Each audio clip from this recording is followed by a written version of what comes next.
Today, the latest weapons, coupled with the fighting skill of the American soldier, stand ready, on the alert all over the world to defend this country, you, the American people, against aggression.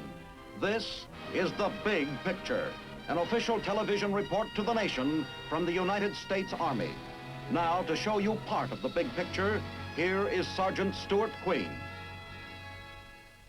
From its very birth, the United States Army has stressed in its training those qualities which make a man a good soldier: courage, perseverance, discipline. But in a broadening era of science and discovery, when increasing demands are made on the citizen's ability simply to understand the facts which dominate his life, the bearing of arms also becomes a more complex work. And the modern soldier today needs more than his courage, his perseverance, and his willingness to obey orders. He needs those qualities which education gives him. For that reason, the Army today considers the education of its men to be of great importance. This is the story of education in the Army, which we bring you today. There are many classrooms in the Army, many levels of instruction, many courses of study. But here is one that stands in a group by itself. It is an Army class on an Army post. The students are soldiers. And the curriculum? Well, the curriculum is the 3 R's: reading, writing, and arithmetic. The basic stuff of education, the fundamental tools of literacy. Why does this classroom exist? Why is it necessary for the Army, whose primary job is seeing to the nation's defense, to provide these soldiers with the educational rudiments which properly occupy the attentions of a schoolboy of 10?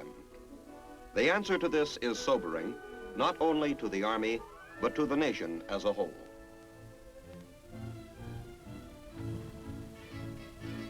Approximately 500,000 young Americans come into the Army each year.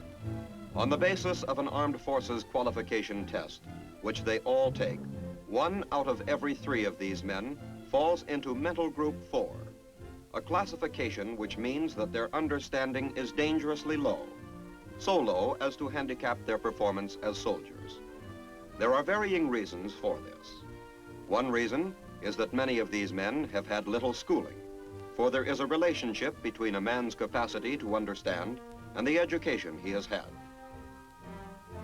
These tests show that 19 out of every 20 men coming into the Army have sufficient education to be good soldiers. But 1 out of every 20 has not achieved the level of a 4th grade grammar school education. Regardless of the factors which may have brought about this situation, it is a problem and a responsibility which the Army cannot escape if it is to develop the type of soldier required in these days of modern warfare. To the Army, charged with the responsibility of converting these men into effective units of a complicated fighting machine, these grim facts represent immediate and urgent problems. The transformation from civilian into soldier is expensive, both in time and money. It costs some $3,200 to provide a basic soldier with 16 weeks of infantry-type training. For each such investment, the Army, in order to operate at maximum efficiency, should be able to count on an effective soldier who can fight if the need arises.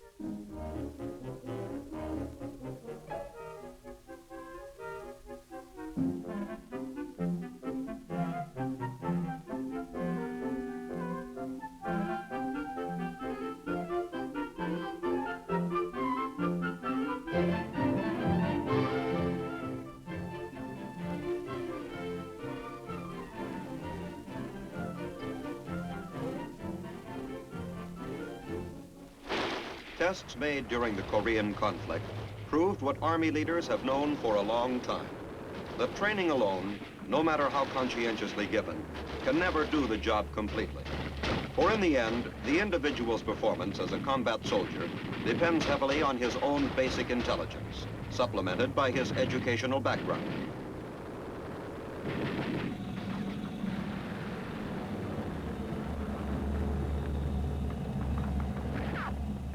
Casualty rates grimly bear this out. Although enemy fire is no respecter of persons in battle, there is nonetheless a real relationship between intelligence and battle casualties. Not only because men with less intelligence suffer disproportionately high casualties, but also, tragically, because they can cause them.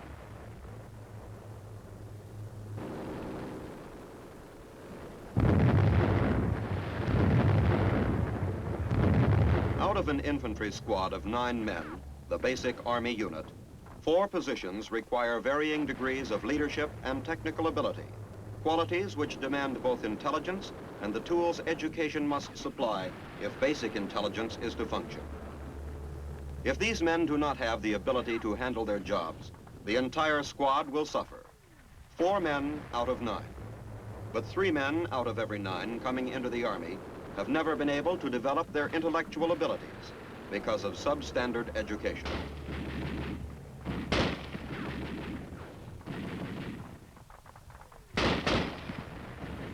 And behind the fighting lines, there is always a vital need for soldiers with sufficient education to handle all the demanding technical jobs necessary to keep a complex modern Army operating.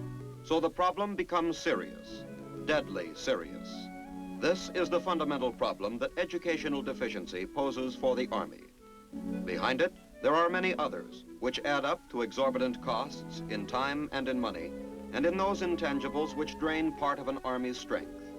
From the least intelligent and the most poorly educated of the Army's soldiers comes the greater part of the Army's disciplinary problems, most of the crimes and the infractions of regulations.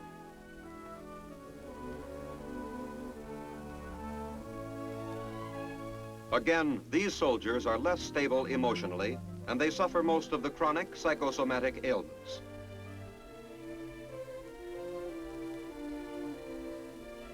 The simple execution of day-to-day duties demands that every soldier be able to read and understand. And finally, there is the morale problem which illiteracy brings. The soldier who never receives mail from home because he can't read or write. The soldier who is embarrassed because he can't count well enough to carry on simple commerce. These are unhappy men, and because their unhappiness may lead them into trouble, the Army must recognize them as potential problems. These are some of the reasons why this classroom exists, to provide men who need it with the basic educational tools which transform a man from an illiterate into one who can read and write and reckon, and thus develop whatever basic intellectual ability he possesses. Without this training, which is the equivalent of a 4th grade education, the Army cannot use these men effectively.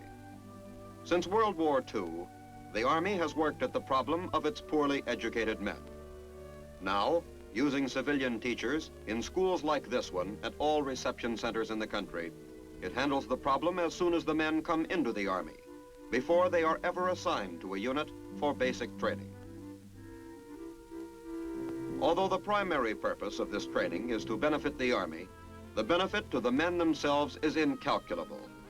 Some of these are men who, in spite of the millions of dollars spent for public education and the devotion of many thousands of school teachers, had no opportunity to learn before they came into the Army.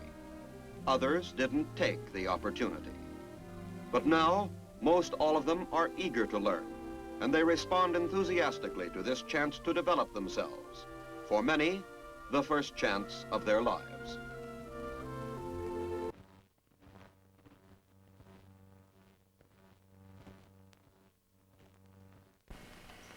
All right, class. For the few remaining minutes, we'll continue reading about the Declaration of Independence, which we started yesterday.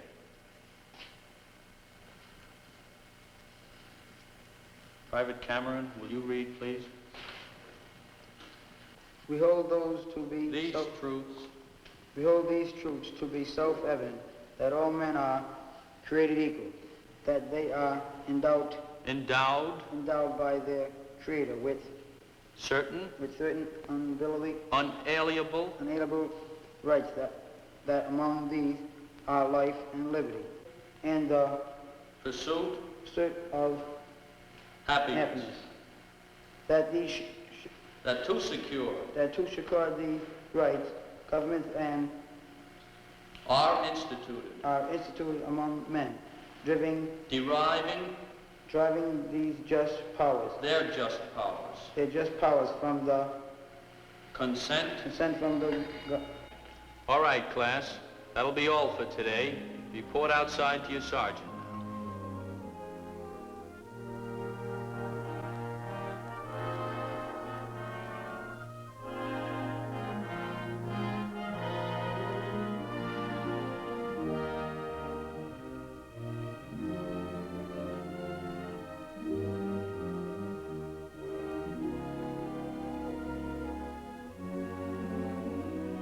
Along with basic educational subjects, these students are instructed in military subjects, which will make their adaptation to Army life easier.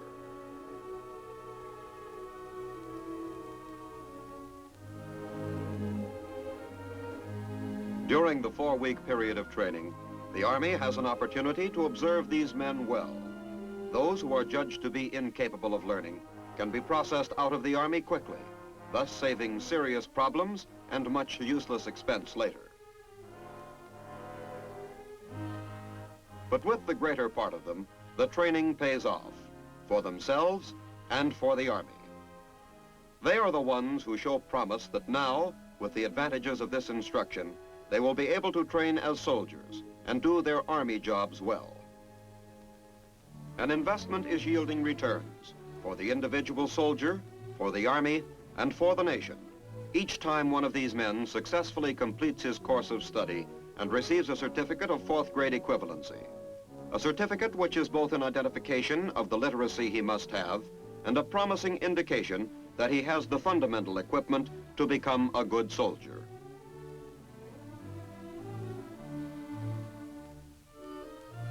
Although training in the very elementary educational areas is a most important part of its educational program, the Army's interest in schooling does not by any means stop there. Its next step, in fact, is to provide an 8th grade education for those soldiers who do not have one. Some installations, like Fort George G. Meade, Maryland, make this training compulsory for soldiers who have not completed grade school. Even where it is not compulsory, however, all soldiers have the privilege of receiving this kind of education. The Army provides the teachers, the classrooms, and even in some instances, duty training time. Group study classes, not only in the elementary grades, but at high school and college level too, are conducted at Army installations all over the world. Wherever there are enough students with an interest in a certain course, the Army sees to it that that course is made available to them. The soldier devotes his own time, for most of these group study courses are taken off duty, usually at night. But the Army supplies the teachers and the facilities. The Army encourages instruction on every level, for the same reason that it makes education on the lower level compulsory. The greater a man's education, the greater his value to the Army. And the better a soldier he is, the better a citizen.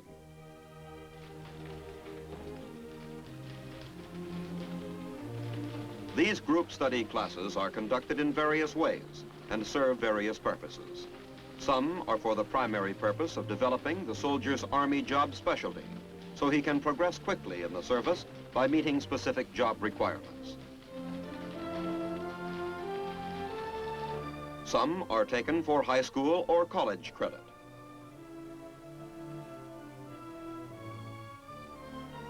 And some are taken by soldiers who simply want to learn something new. These students, who are learning to speak German, will be prepared to use their German language when their military job calls for it. Part 7, Statement 61. Eine Zigarre ist eine Pfeife. Eine Zigarre ist eine Pfeife. Group study courses, built around the time-tested close relationship between student and teacher, are the most successful. But they are not the only method of study in the Army. For the specific educational need of every soldier, there is a specific educational method designed to help him most. To aid the individual soldier in finding exactly what his own educational needs are and exactly what opportunities are available for him to fulfill them, the Army provides an expert counseling service by civilian educators qualified by long training and experience. Good morning, Corporal. Morning. Nice to see you again. Have a seat, won't you? Since your last visit here, you have written to your high school principal, haven't you? I have, sir. Well, that's fine. We have received a high school transcript of your schoolwork completed, which I have right here.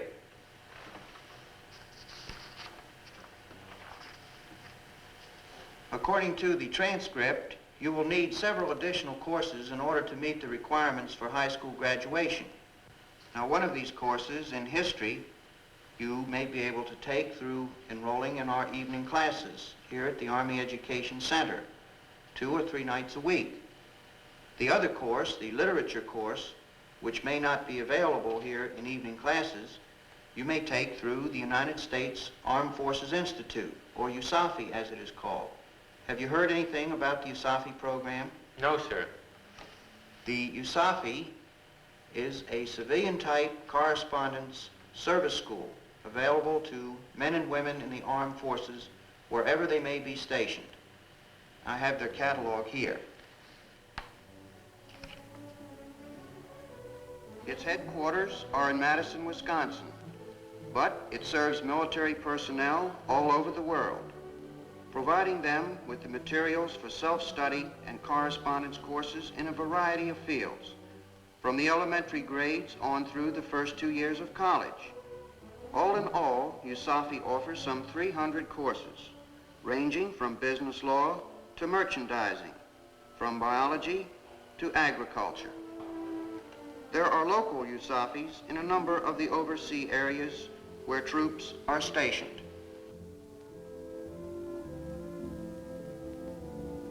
And there are mobile units to serve troops in the field.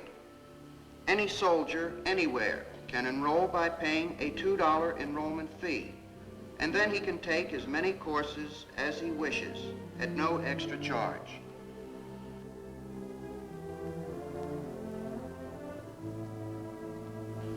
USAFI sends you the books, the study materials, and the lessons, the best available on the subject you want. When you receive them, school starts. Your plan of study is all cut out for you. You study on your own time, as fast as you wish.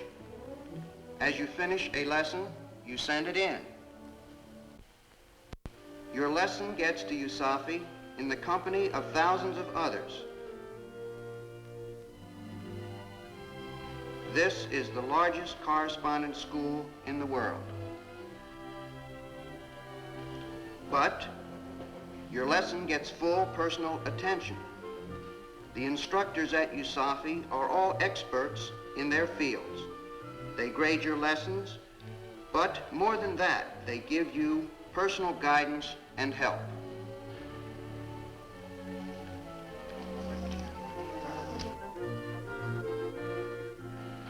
If you follow this plan, Corporal, I'm sure that you'll be able to get that diploma from your high school. Of course, your next step would be to write to the high school principal and see if these courses will meet the requirements for graduation. Most schools are happy to accept our educational program, so I'm sure that there will be no difficulty. Now, how does that sound to you? Sounds fine to me, sir. Well, that's good. The next step would be to write to your principal, and then I'll get in touch with you. By the way, I have an appointment, and I'm going out, so let me show you to the door.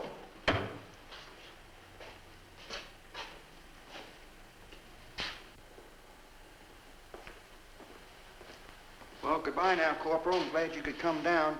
Feel free to come back any time. Thank you very much, Mr. Schilling. Goodbye now. Goodbye. Good morning, Lieutenant. Good morning. Lieutenant Kilby, isn't it? Right, sir. I see you right on time for our appointment. Right, sir. What can I do for you? I'd like to find out how I can go about starting my college education. Fine. Won't you come into the office? Thank you.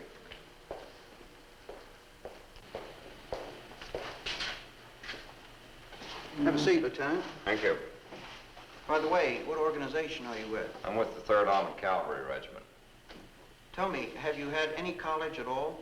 No, sir. I was drafted in the Army 3 years ago, right after I got out of high school, and I've since decided to stay in the Army. I just got out of OCS before coming here. I see. I think your first step would be to take the USAFI college level General Educational Development Test, which we give right here. The test is going on now. It's a test to tell whether you've actually picked up enough knowledge to qualify you for first-year college equivalency. It will determine whether you should be considered for college credit. After that, there are several ways in which you may begin your college work. One is to take USAFI courses, which generally go up through the first 2 years of college, and which are generally accepted by most colleges and universities for credit. But there is another and better way if you're going to be settled here for a while, and that's to attend the University of Maryland. I don't believe I follow you, sir. Well, the University of Maryland offers courses right here on the post. Oh, I see. The classes are held at night, 3 nights a week, and they will give you just about everything you need to start your college work. This is part of a cooperative plan between the Army and American universities. Here at Fort Meade, it's the University of Maryland. But if you were at some other camp, you'd probably be able to enroll in some other university the same way. For almost all Army camps in this country are located near some college or university. And almost all those institutions cooperate with the Army by offering college courses to the soldiers right on the post. Another important point, Lieutenant, this isn't even going to cost you very much. The Army feels that it's so important for you to get a college education in order that you may do your job better, that it will pay a part of your tuition fees. Now, let's look at the catalog and see what you should take.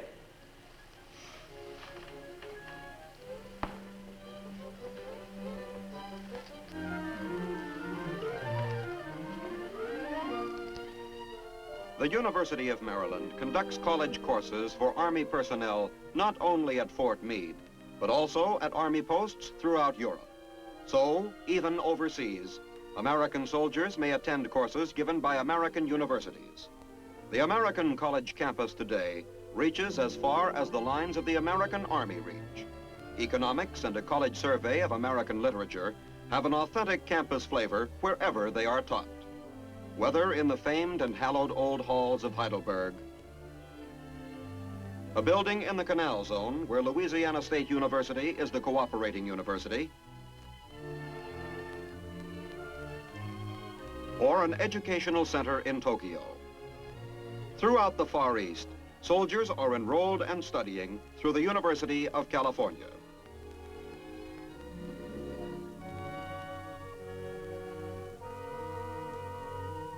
The schoolhouse in the Army may be any shape and any size. But it's always right around the corner. Enrollment is easy.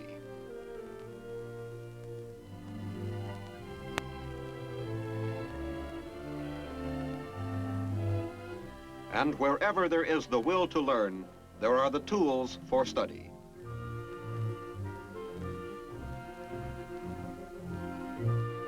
The Army educates not only its own, but also the children of its personnel overseas, in both the elementary grades and high school.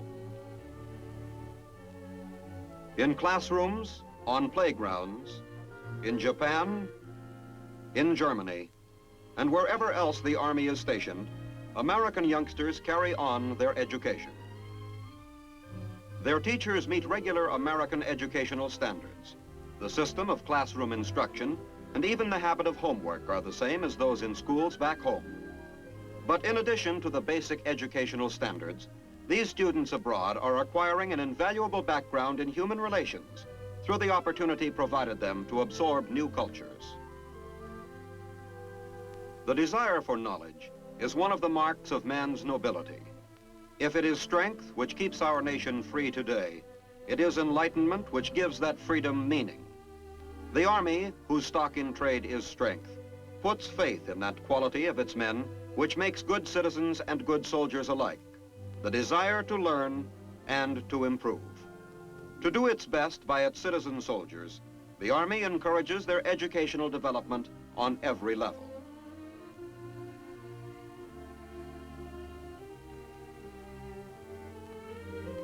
A soldier masters the fundamental tools of learning and is salvaged from illiteracy. Another soldier receives from his high school the diploma he has earned by taking USAFI courses.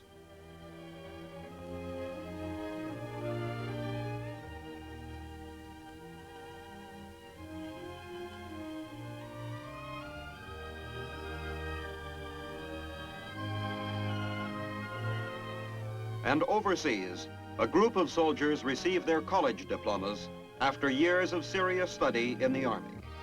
And each time a prize of value is won. The Army wins a more valuable soldier, and the nation wins a more valuable citizen.